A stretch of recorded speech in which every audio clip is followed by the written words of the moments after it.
Puji dan syukur, marilah kembali kita munajatkan kehadirat Allah Azza wa Jalla. Subuh ini hidayah dan taufiknya kembali memampukan kita berhimpun di majelis penuh berkah dan rahmat ini. Kita berdoa semoga berkah dan rahmat ini senantiasa utuh mengalir atas kita dan keluarga kita di rumah. Amin, Allahumma amin. Kita juga berdoa semoga setiap detik yang kita lalui di majelis ini menjadi penghapus dan pelebur dosa-dosa kita. Besar harapan kita kembali kepada Allah dalam keadaan bersih dari dosa. Amin, Allahumma amin. Salawat dan salam bersama kita sanjungkan atas Nabi Muhammad sallallahu alaihi wasallam, juga atas keluarganya, para sahabatnya, serta semua pengikut setianya hingga akhir zaman nanti. Bapak Ibu hadirin wal hadirat sekalian, rahimani wa rahimakumullah. Melanjutkan ngaji kitab Muhtarul Ahadits. Kita sampai pada hadis nomor urut 4. Bismillahirrahmanirrahim.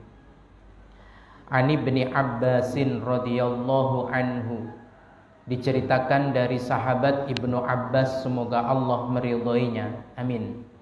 Ia berkata, qala Rasulullah sallallahu alaihi wasallam, Rasul sallallahu alaihi wasallam bersabda, afatud dini, perusak agama itu salasatun, ada 3. Faqihun fajirun, orang yang mengerti agama akan tetapi dia durhaka. Ini orang yang ngerti agama tapi durhaka terhadap agama. Ini mesin penghancur pertama bagi agama kita. Yang kedua, wa imamun jairun, adalah pemimpin yang melenceng. Yang ketiga, wa mujtahidun jahilun, orang yang ijtihad atau menganalisa tapi dia dalam kondisi bodoh. Rawahud Dailamiyu, hadis ini diriwayatkan oleh Imam Ad-Dailami. Bapak Ibu jamaah sekalian yang dirahmati Allah, agama dibangun sedemikian kokoh oleh Nabi sallallahu alaihi wasallam. Namun yang menjadi pekerjaan bersama bagi kita adalah merawat dan menjaganya. Seberapa kokoh pun bangunan, jika perawatannya itu tidak bagus, maka cepat atau lambat akan runtuh. Itulah mengapa dalam setiap manajemen itu pasti ada yang kita kenal dengan maintenance. Tidak sekedar bangun jalan, tapi ada maintenance-nya. Tidak sekedar bangun pabrik, pasti di situ ada bagian maintenance. Tidak sekedar bawa dan naik mobil, tapi di situ ada maintenance. Tugas kita bukan untuk membangun agama, tapi tugas kita adalah menjaga agama. Meskipun apa yang saya kemukakan ini ternyata ada yang justru sebaliknya. Contoh yang saya simak dari beberapa kajian Gus Baha, beliau mengatakan gaya-gayanya mau jaga agama. Yang betul itu agama jaga kamu. Artinya beliau membuat kontra narasi yang biasanya diserukan adalah yuk kita jaga agama, kita jaga agama. Ternyata kalau pikir lebih dalam sedikit saja, memang benar. Sebelum kita menjaga agama, agama menjaga kita dulu. Bagaimana tidak? Kita tidak melakukan A, kita tidak berbuat B, itu justru karena panduan agama. Kita bisa melakukan begini, kita bisa melakukan begitu, justru karena panduan agama. Benar memang. Agama menjaga kita sebelum kita menjaga agama. Tapi sekali lagi, Nabi Shallallahu Alaihi Wasallam telah membangun begitu kokoh agama ini, mulai diwariskan dari millata abina Ibrahim. Ternyata Nabi Muhammad Shallallahu Alaihi Wasallam bukan membangun sendiri. Bangunan kokoh agama itu dibangun sejak Nabi Yuna Ibrahim alaihis salam. Nah, Bapak Ibu jamaah sekalian yang dirahmati Allah, sekali lagi, apa kira-kira yang harus kita lakukan untuk menjaga agama ini? Agama ini sudah kokoh, agama ini sudah begitu indah, amat sangat tergantung kepada kita. Kita bersama-sama diberi informasi sejak dini oleh Nabi Shallallahu Alaihi Wasallam tentang hal yang merusak agama. Tidak banyak. Secara global, mujmal, Nabi menunjukkan kepada kita, hati-hati. Yang menjadi mesin perusak efektif bagi agama itu ada 3. Ternyata yang paling efektif merusak agama, dan ini kita mesti berdoa, Allahumma sallimna, semoga Allah menyelamatkan kita semua. Amin, Allahumma amin. Dan mudah-mudahan agama ini lestari hingga akhir zaman nanti. Amin, Allahumma amin. Yang pertama adalah faqihun fajirun. Bukan orang yang tidak ngerti tentang agama, bukan orang yang bodoh tentang agama. Orang yang tidak ngerti agama, merusak agama, kecil efeknya. Orang yang merusak agama, dia bodoh. Quran tidak bisa baca, sholat jarang-jarang, pengajian tidak datang, Jumatan ngantuk, dan langsung tidur. Ini merusak agama, tapi dampaknya kecil.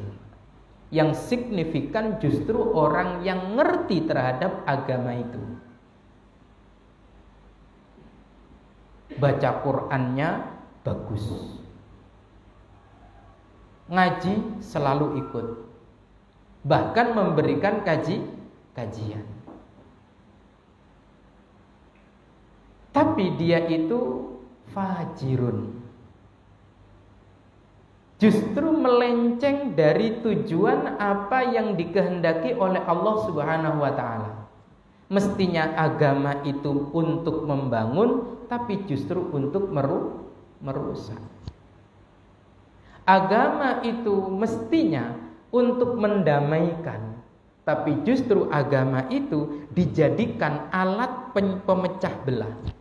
Maka saya sepakat dengan apa yang disampaikan oleh almarhum Kiai Al-Hajj Hashim Muzadi. Beliau mengatakan agama itu menjadi alat yang efektif sebagai perekat dan pemecah belah. Bagaimana tidak? Pada saat ada musibah, ya Allah, atas dasar energi agama kita bahu-membahu, saling membantu. Kita sudah tidak mikir Islammu apa, organisasimu apa, sudah tidak mikir. Yang penting ada musibah terjadi pada saudara kita, rekat sekali, bahu-membahu, saling tolong menolong. Tapi juga agama itu menjadi hal yang efektif untuk memecah belah. Saya tidak perlu masuk wilayah ini lebih dalam. Ambil contoh saja pada saat agama itu dipaksakan masuk ke wilayah atau ranah politik. Akhirnya ada muslim kampret, ada muslim cebong. Menjadi hal yang memecah belah sangat efektif. Maka kembali lagi kepada tujuan agama. Agama itu adalah membangun, bukan merusak. Agama itu menyelamatkan, bukan untuk mencelakakan. Agama itu merekatkan, bukan memecahkan. Dan yang paling tahu betul bahwasanya agama itu merekatkan, bukan memecahkan, itu adalah orang yang ngerti agama. Kita ambil kiasnya ya, analoginya. Yang mudah untuk merekayasa hukum, ahli hukum atau orang yang bodoh hukum macam kita? Ahli hukum. Orang yang pinter, orang yang bisa membobol rekening orang, orang yang ngerti tentang perbankan atau nasabah, tidak ngerti macam kita. Tidak mungkin tiba-tiba Bapak A ketangkep polisi. Kenapa? Bobol rekening katakan 50 nasabah. Berapa duit yang dikeruk, yang diambil? Kira-kira ada 2 miliar.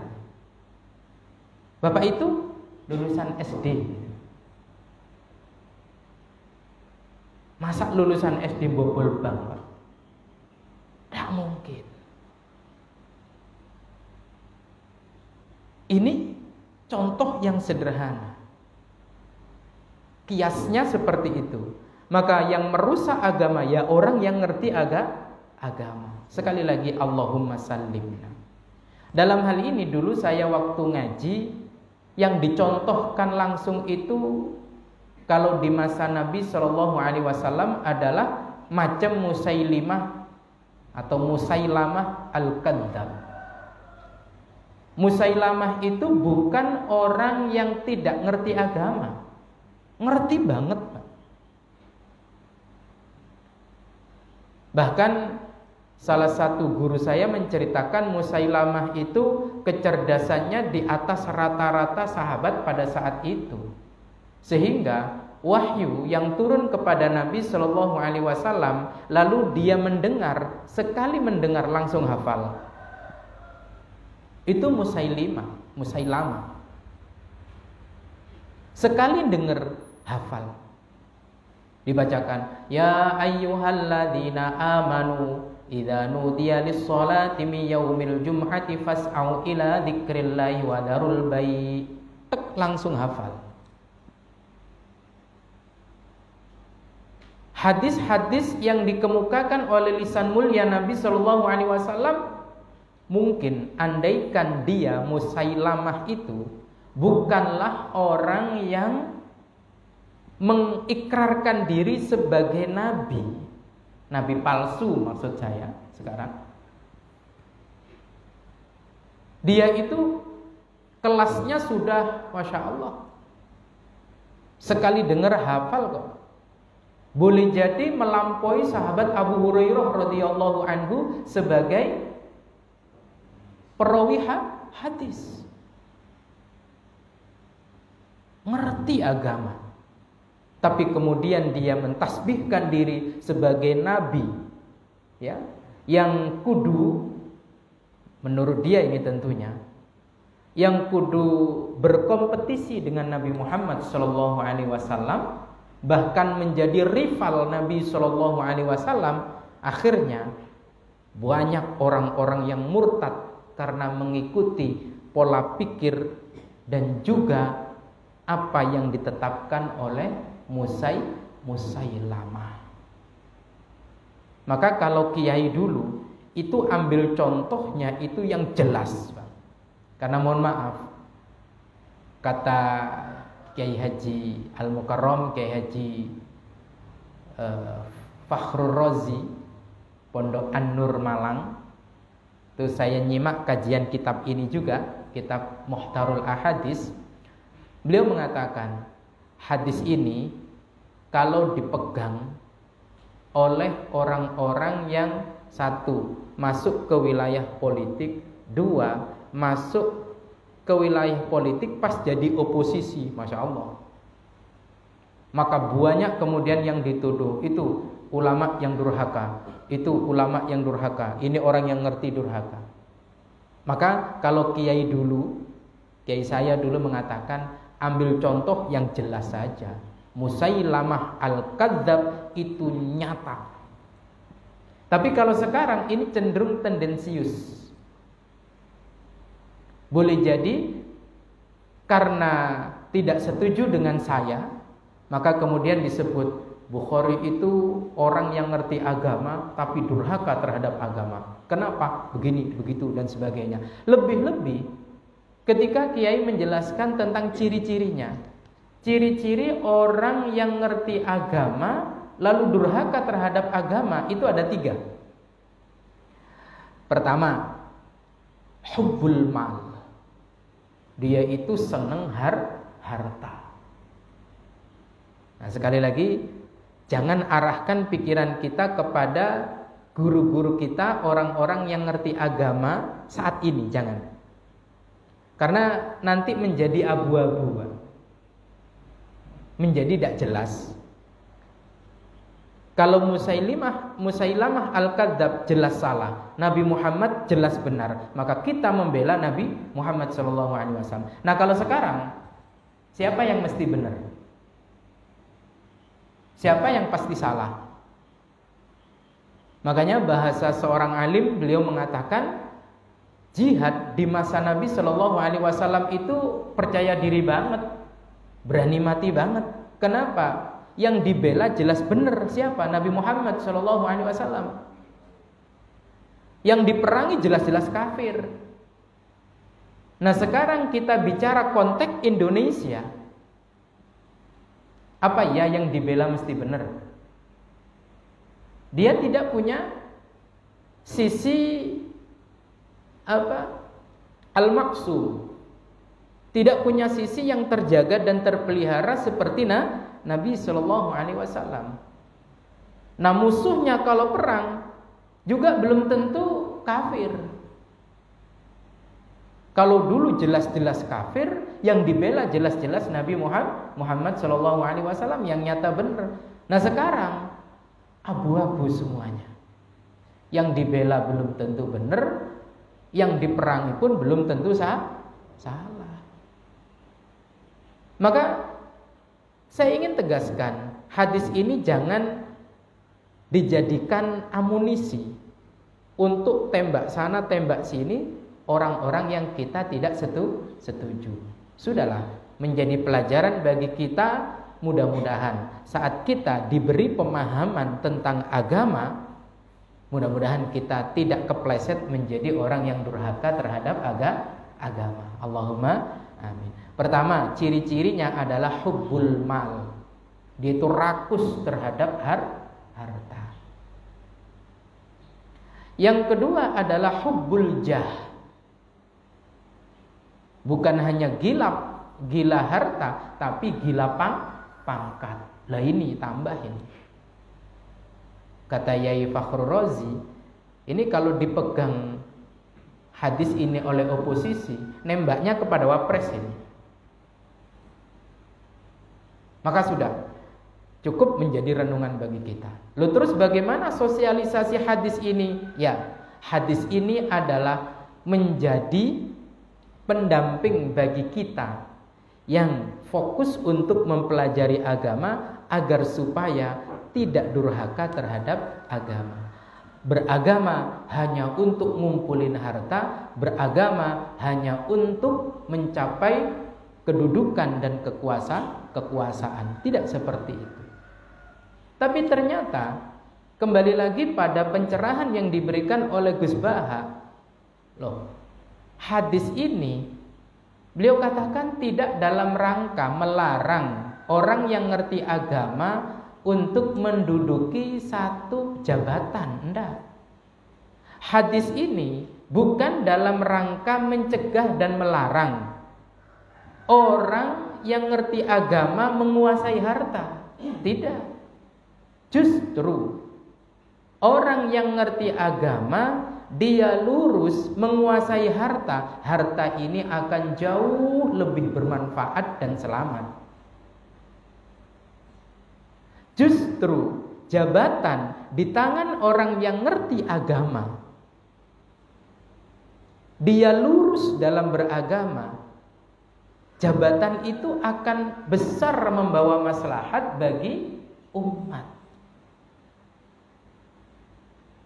Itulah mengapa banyak saat ini orang yang mengerti fakih, orang yang mengerti agama itu berperan aktif di jabatan-jabatan publik. Kenapa? Jangan sampai ini dipegang oleh orang-orang yang sudah tidak ngerti agama, juga durhaka. Sudah tidak ngerti agama, dia menjadi budak nafsu. Itu lebih besar mudorotnya. Lebih besar mudorotnya. Makanya diberikan analogi begini Bapak Ibu sekalian yang dirahmati Allah. Uang 10 juta di tangan orang yang tidak baik dan 10 juta di tangan orang yang baik. Kira-kira maka husnudzon kita, husnudzon saya khususnya, saya asli Pasuruan. Pasuruan saat ini bupatinya itu seorang Gus, putranya Kiai. Wakil bupatinya juga seorang Kiai. Wah, berarti ngerti agama, durhaka dia. Kenapa? Karena dia merebut kekuasaan? Bukan. Ini dalam rangka memberikan kesempatan seluas-luasnya terhadap orang-orang yang mengerti agama untuk mengelola jabatan publik. Karena lebih menyelamatkan. Makanya masyhur cerita Imam Syafi'i rahmatullah alaih adalah termasuk seorang alim yang zuhud, katakan. Beliau ini tidak banyak menguasai harta. Beliau ini agak menjaga jarak dengan pejabat. Maka suatu ketika oleh gurunya beliau ini disuruh sowan kepada sahabat gurunya itu. Alangkah terkejutnya. Begitu kemudian sowan Imam Syafi'i, ternyata temannya gurunya itu, yang notabene beliau ini disuruh, ilmu yang sudah kau pelajari dari aku sudah habis. Sekarang kamu ganti belajar ilmu ke teman saya di sana. Datang. Begitu datang ke sana, apa yang terjadi? Ternyata, rumahnya megah. Begitu masuk, interiornya, Masya Allah.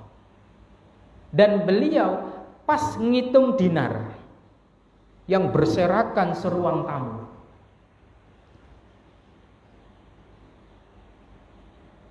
Sudah underestimate sudah. Namanya Imam Syafi'i rahmatullah alaih, di masa mudanya beliau sudah duga, wah, masa orang alim kayak begini. Allahu Akbar.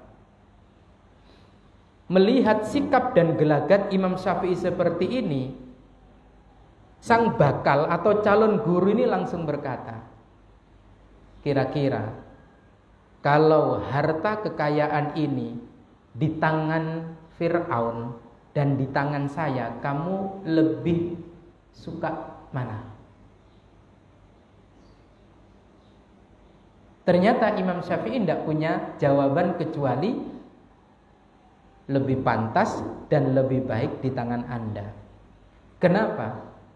Karena Anda orang yang alim, ngerti cara mengelola harta. Oh, sekian zakatnya ini, infaknya ini. Jual beli seperti ini tidak boleh. Hutang menghutangkan dengan cara begini tidak boleh. Maka intinya, Meskipun Nabi Shallallahu Alaihi Wasallam menyebutkan bahwa perusak pertama yang paling efektif terhadap agama adalah orang yang ngerti agama yang durhaka, bukan berarti semuanya orang-orang yang faham terhadap agama lalu menguasai harta, lalu menduduki jabatan itu mesti jelek, tidak. Pemahaman kita terlalu kaku dan dangkal kalau seperti itu. Nah, yang ketiga, ciri-ciri orang yang ngerti agama tapi durhaka apa? Adalah gila terhadap wanita, yang sering kita sebut 3 Kalau orang ngerti agama tujuannya untuk meraih 3 harta, wanita, ini 3 namanya. Maka saksikanlah bahwa dia adalah orang yang fajir. Siapa dia? Nggak usah nunjuk. Kalau bahasanya Gus Miftah, beliau mengatakan, belajarlah untuk bisa menunjuk hidung sendiri sebelum kita menunjuk hidung orang lain. Terlebih yang ditunjuk itu orang yang ngerti agama. Kita yang sedikit ngerti agama, ngerti hadis ini, lalu kemudian nunjuk sana, nunjuk sini. Tidak seperti itu. Yang jelas, semoga Allah Subhanahu wa ta'ala menyelamatkan kita dari orang yang ngerti agama namun dia durhaka, dan Allah menyelamatkan anak cucu kita kalau menjadi orang yang ngerti agama, mereka dijauhkan dari kedurhakaan. Allahumma amin. Yang kedua, imamun jairun adalah pemimpin yang melenceng. Jair itu melenceng, berarti tidak lurus. Seringkali belok kanan, belok kiri. Nah, lagi-lagi kiai dulu memberikan pesan, termasuk yang saya simak dari kajiannya Yai Fakhrul Razi. Hadis ini jangan disalahgunakan, karena kita, mohon maaf, kalah dalam kontestasi pilkada mungkin, kalah dalam kontestasi RT mungkin. Jago saya RT si A, ternyata kalah. Lalu kemudian RT yang menang itu dikatakan, ini pemimpin yang jair, pemimpin yang melenceng. Jadi hadis itu sebagai tuntunan, sebagai pembimbing agar supaya kita diselamatkan dan kita pun tidak menjadi seperti itu. Nah, yang saya simak dulu dari kiai, pemimpin yang melenceng itu seperti apa? Digambarkan dengan 2 hal. Pemimpin melenceng itu digambarkan dengan 2 hal. Yang pertama, tata kelola terhadap ekonomi atau keuangan. Yang kedua adalah tata kelola kedamaian. Dalam riwayat yang lain, kalau kita simak di dalam kitab Bulughul Maram, dapat kita bersama-sama fahami dari Ibunda Aisyah radhiyallahu anha, Nabi Shallallahu Alaihi Wasallam itu bersabda dalam bentuk doa. Apa doa beliau? Allahumma man waliya min amri ummati syai'an fasyaqqa alaihim fashquq alaihi. Rawahu Muslim. Ya Allah, siapa saja yang diberi amanah untuk mengurusi urusan umatku, namun dia menyempitkan urusan umatku, maka sempitkan urusannya. Jadi pemimpin bukan memudahkan, malah merepotkan. Jadi pemimpin bukan meringankan, malah memberatkan. Ini pemimpin di level apapun, termasuk pemimpin rumah tangga. Nah, kalau hadis ini kita arahkan kepada pemimpin rumah tangga, ada nggak di antara kita yang lepas? Jangan sampai kemudian kita pandai menilai pemimpin saya di RT melenceng, pemimpin saya di kelurahan melenceng, terus sampai level paling tinggi di negara ini dikatakan melenceng. Ternyata istrinya sering curhat ke tetangganya. Suamiku itu loh, pulang kerja bukannya ada di rumah, malah mancing sampai malam. Pulang mancing jam 9, nongkrong di pos ronda main kartu. Yang diomongi pemimpin di atasnya, sementara dirinya sendiri menjadi pemimpin di keluarga, tidak pernah sedikit pun tanya, nak sudah sholat zuhur apa belum? Tidak pernah ditanya, nak ngajinya Iqra berapa, nyampe halaman berapa? Tidak pernah ditanya bagaimana tadi belajar online-nya, ada tugas apa enggak dari guru.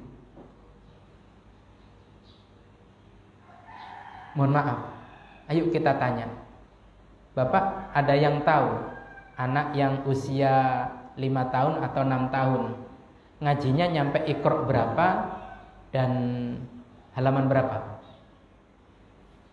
Bapak-bapak, mungkin dari 10 cuma 1 yang tahu.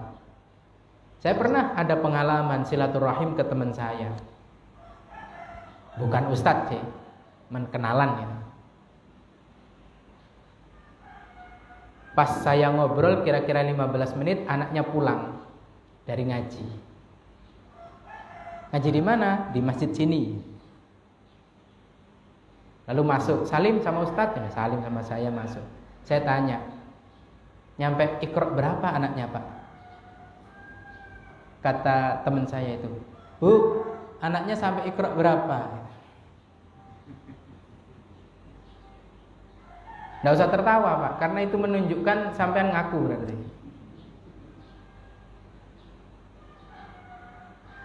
Iqra 3 Pak. Oh, Iqra 3 Ustaz. Halaman berapa? Halaman berapa Bu? Sangel kayak gini nanya.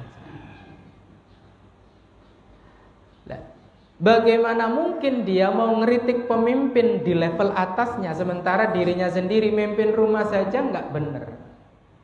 Kok nggak bener? Belum lagi saya tanya, yang gede kelas berapa Pak? Oh sudah kelas 6. Sholatnya bagaimana? Saya selalu katakan, Pak, jangan ngeles jadi laki-laki, jadi bapak itu jangan ngeles loh. Kan madrasah pertama itu kan ibu. Kadang-kadang kita ngeles pakai jurus itu, Pak.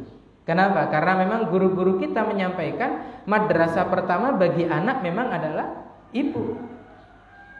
Bukan madrasah diniyah adzikru, bukan. Madrasah pertama itu adalah ibu. Tapi sekali lagi, selalu saya katakan begini, saya dapat nasihat mulia dari guru saya dulu, Al-Mukarram Almarhum Kiai Haji Muhammad Subadar. Beliau mengatakan, bapak itu pendidik utama, ibu itu pendidik pertama. Karena mulai sejak dalam kandungan, ibu sudah didik anak. Makanya ibu itu pendidik pertama. Tapi begitu lahir anak ini, siapa pendidik utamanya? Bapak. Itulah mengapa yang diabadikan di dalam Al-Quran sebagai pendidik anak itu bukan wanita, tapi laki-laki. Siapa? Luqman. Luqman bapak apa ibu? Bapak. Laki apa perempuan? Kayak siapa? Kayak sampean ya, kayak saya. Coba perhatikan. Wa idz qala Luqmanu libnihi wa huwa ya'idhuhu ya bunayya la tusyrik billah. Yang berkewajiban ngenalin Allah terhadap anak siapa? Luqman loh ya. bukan Bu Lukman.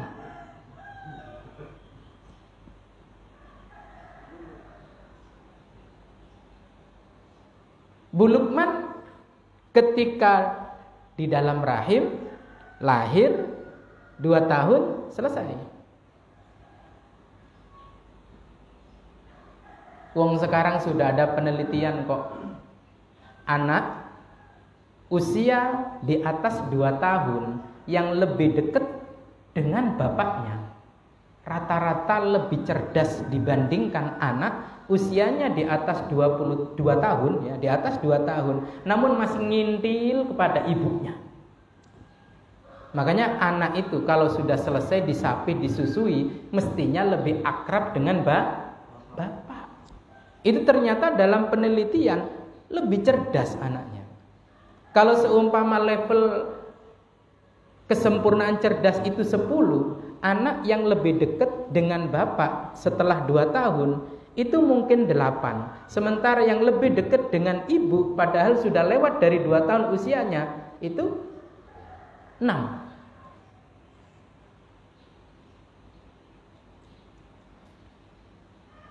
Masya Allah. Itulah mengapa Luqman langsung mengajari, la tusyrik billah. Nak, jangan menyekutukan Allah. Bahwasanya menyekutukan Allah itu la zulmun adzim.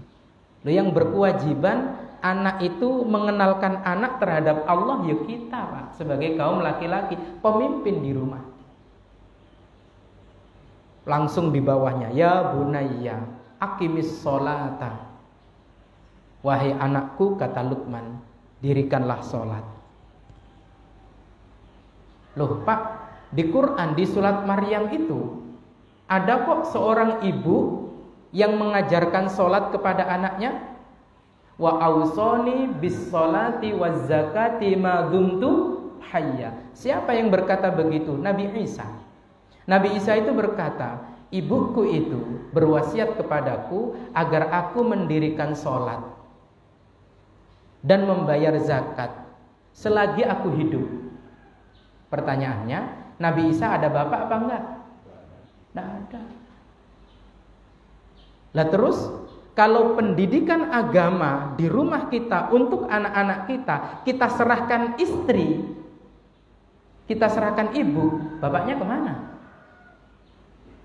Pak, anak-anak kita bukan Nabi Isa. Istri kita bukan Maryam. Anak-anak kita itu lahir melalui sentuhan syahwat laki-laki dan perempuan. Istri kita itu hamil ya karena sentuhan syahwat kita. Sementara Nabi Isa lahir dan ibunda Maryam itu hamil tanpa sentuhan syahwat. Maaf, sering saya sampaikan, ibunda Maryam itu bukan hamil tanpa suami, bukan. Tapi hamil tanpa sentuhan syahwat. Itu beda banget, Pak. Oh, Maryam itu hamil tanpa suami. Oh, banyak Maryam sekarang hamil tanpa suami. Cuman kalau hamil tanpa sentuhan syahwat, Allah tidak memberikan contoh kedua, ketiga, keempat. Cukup satu. Siapa? Hanya ibunda Maryam.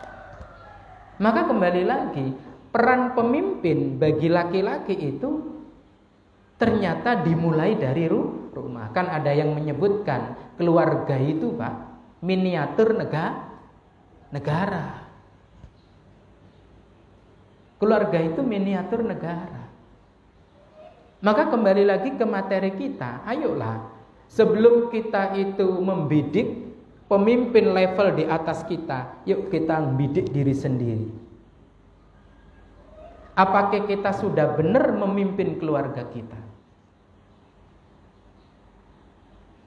Jangan-jangan kita adalah imamun fajirun, imamun jairun, pemimpin yang melenceng. Kenapa? Karena saya melenceng dalam memimpin rumah tangga. Ya, seorang bapak itu adalah nahkoda. Jadi kalau kapalnya itu goyang terus, yang bertanggung jawab siapa? Bapak. Maka sekali lagi saya tegaskan bahwasanya bapak itu pendidik utama, ibu itu pendidik pertama. Guru di madrasah diniyah itu pendidik setelahnya. Guru di sekolah itu pendidik setelahnya. Setelah yang utama, setelah yang pertama. Makanya saya ingat betul ketika saya mendampingi tetangga saya yang akan mondokkan anaknya. Saya sudah lama, kira-kira 5 atau 6 tahun di pesantren. Ada tetangga saya, Bukhari, insya Allah minggu depan anak saya mondok di sini, tolong dampingi ya untuk sowan ke kiai. Baik, saya dampingi daftar ke kantor pesantren, lalu kemudian sowan ke kiai. Lalu pada saat sowan ke kiai saya ingat betul, beliau ini tetangga saya itu berkata, Kiai, saya mondokkan anak saya di sini, saya pasrah bongkoan kenjenengan. Apa jawab beliau? Abot iki. Ini berat. Lalu beliau memberikan nasihat, Pak, yang mendidik paling utama adalah bapak. Mendidik pertama adalah istri bapak, yaitu ibunya. Saya dan guru-guru di pesantren ini pendidik setelah bapak dan setelah ibu. Maka bapak itu tidak bisa meninggalkan perannya. Maka kata kiai begini, karena memang ditaruh di pondok sini, sampean sudah jarang interaksi dengan anak sampean, ya, bantu saya untuk mendidik anak sampean dengan 2 hal, kata kiai. Dan ini saya yakin beliau menasehatkan ini, berpesan ini kepada setiap wali santri yang baru mondokkan anaknya. 2 hal. 1, bantu saya dengan mencarikan sangu anak sampean dengan rezeki yang halal. Jangan dikirim anak sampean kecuali dengan uang yang halal. Yang kedua, bantu saya untuk mendidik anak sampean dengan doa. Sudah, itu saja. Nanti anak sampean bisa baca kitab kuning atau tidak, itu tanggung jawab saya dan guru-guru. Anak sampean hafal alfiyah atau tidak, tanggung jawab guru-guru. Hafal hadis berapa, lalu seberapa bagus bacaan Qur'annya, seberapa mulia akhlaknya, nanti tugas kami. Bantu saya dengan 2 hal. Carilah rezeki yang halal untuk bekal anak sampeyan di pondok. 2, banyak-banyak doa.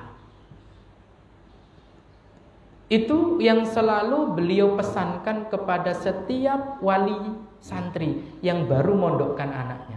Dan ternyata tak pikir-pikir dalam, Pak. Iya sih. Kalau biasanya dia waktu di rumah, anak-anak kita di rumah, yang ngontrol sholatnya adalah kita. Hari ini sudah baca Quran berapa halaman? Itu kita. Sudah sholat asar apa belum? Sudah sholat subuh apa belum? Tapi kalau di pondok, sudah. Kiai dan guru-guru, ustadz-ustadznya. Maka bagi jenengan yang punya anak mondok, punya anak sekolah di luar, saya kira pesan beliau juga pantas untuk kita. Jangan diberi uang anak kita kecuali dari rezeki yang halal. Yang kedua, banyak berdoa. Jadi pemimpin pertama yang harus kita koreksi siapa, Pak? Diri kita.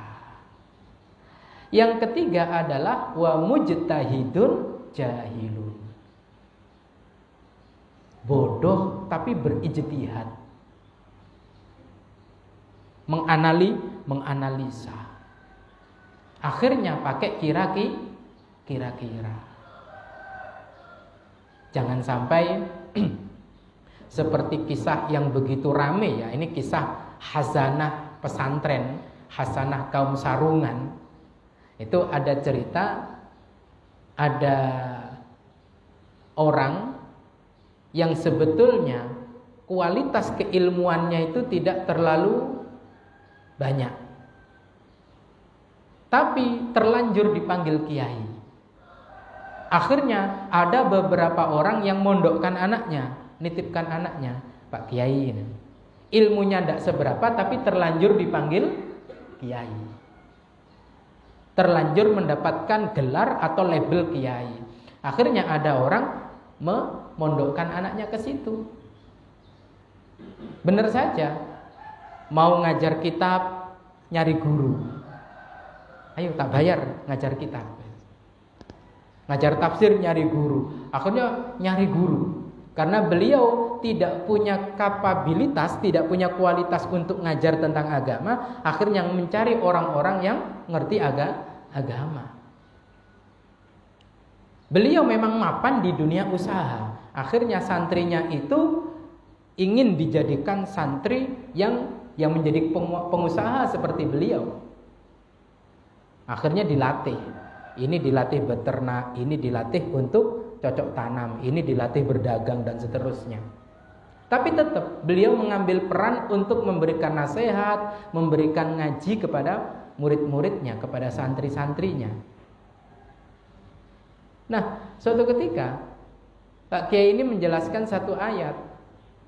Ayatnya begitu familiar. Lillahi ma fis samawati wa ma fil ardh. Milik Allah lah apa-apa yang di langit dan di bumi. Milik Allah semua. Ada santrinya yang berternak ayam, beternak lele.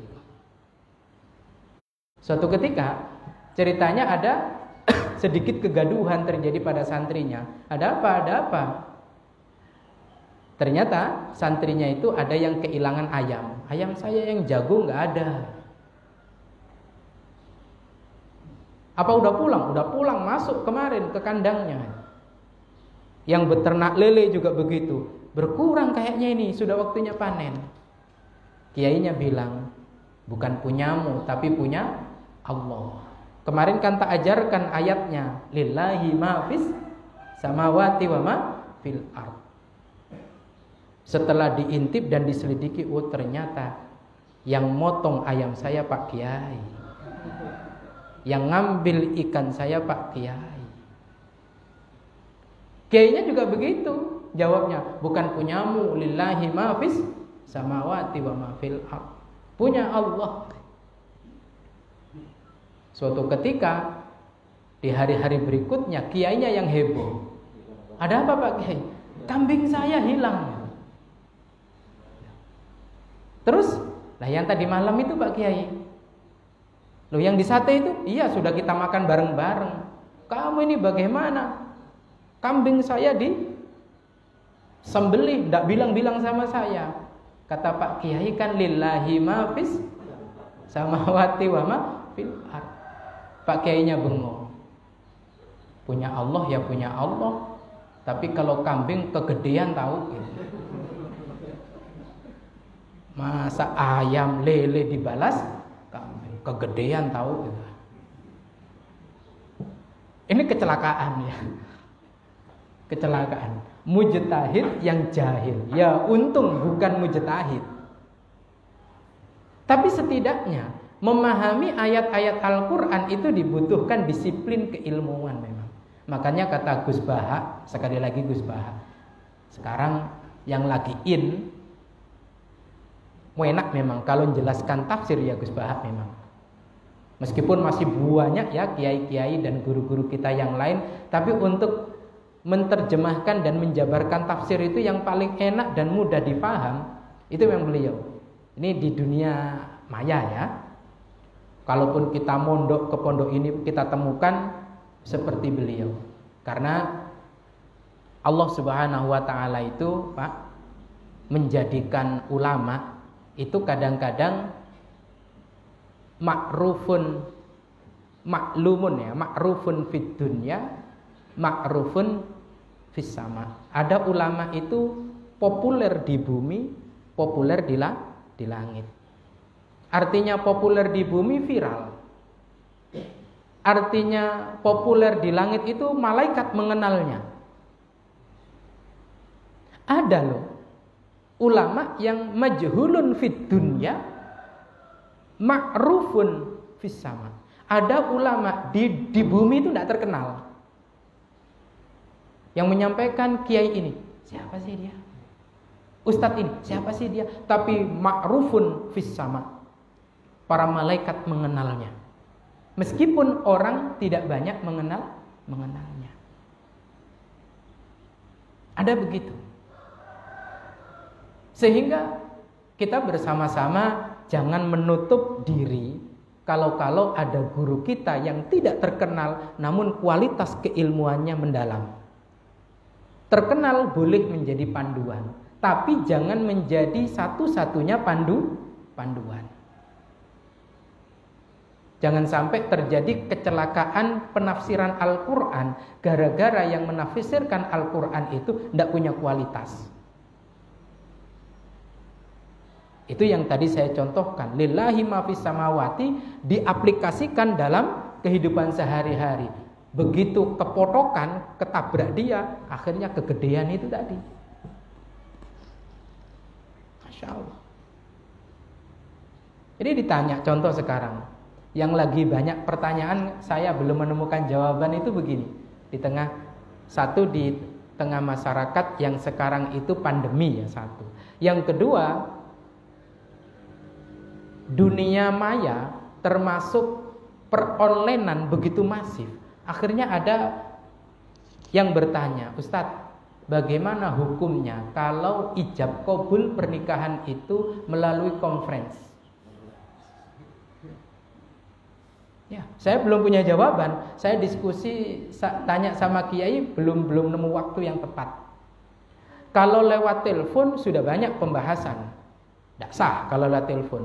Kenapa? Karena tidak lihat wajah. Ini kan kekinian, Pak.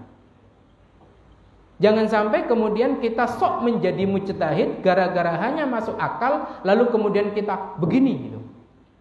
Ternyata beliau yang mau mantu ini saya suruh tanya, Pak, coba tanya ke KUA. Siapa tahu ada panduannya di KUA tentang ini. Ternyata, mohon maaf, saya terima dari beliau, dari orang yang mau mantu, karena beliau mengatakan di KUA juga belum ada jawabannya. Jadi nikahnya pakai Zoom kayak begini. Ini saya bawa laptop untuk Zoom, Pak. Karena ada beberapa jamaah, 1, 2, 3 jamaah di BTN itu pengen ikut nyimak gitu.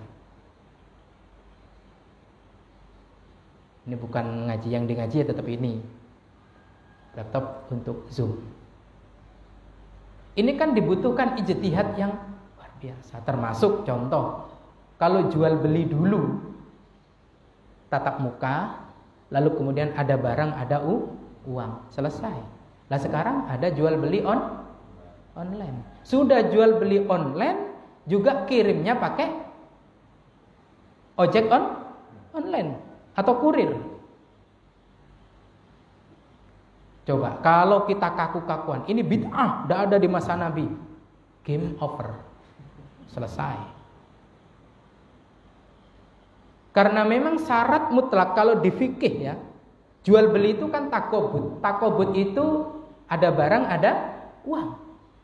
Uang saya serahkan, barang saya terima. Lah sekarang apalagi ada yang membahas, tapi pembahasannya kemudian banyak dikritik. Bahwasanya jual beli model GoFood itu riba. Kenapa riba? Karena seumpama saya pesen bakso harga 15.000, berapa yang saya bayar ke tukang ojeknya?